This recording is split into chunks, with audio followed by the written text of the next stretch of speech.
L'actualité sociale nous emmène, elle, à Varennes-sur-Allier, dans l'Allier. C'est demain que les licenciements annoncés chez Vavin devraient être confirmés. Licenciements que dénoncent toujours les salariés.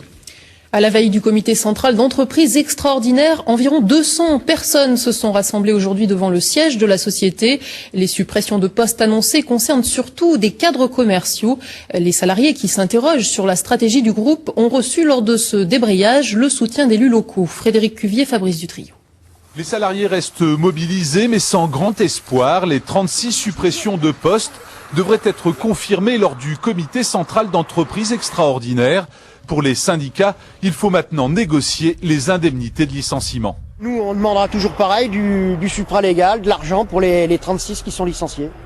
Du fait que la société n'est pas dans le rouge, elle a fait du bénéfice de 32 millions d'euros en 2008. En 2009, c'est prévu d'en faire aussi.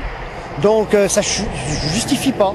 Ces licenciements touchent principalement des cadres commerciaux et les syndicats s'interrogent sur les motivations réelles de la direction. Ce matin, des élus sont venus soutenir les manifestants. Pour eux aussi, la situation est incompréhensible, d'autant que les collectivités ont contribué à l'extension du site de Varennes-sur-Allier.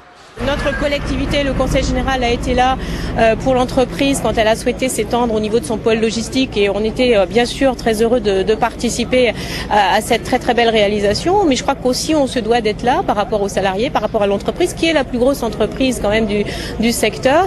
Et je crois qu'on doit avoir un certain dialogue. On a quand même une certaine légitimité pour dialoguer avec la direction. Une légitimité mais peu de moyens d'action.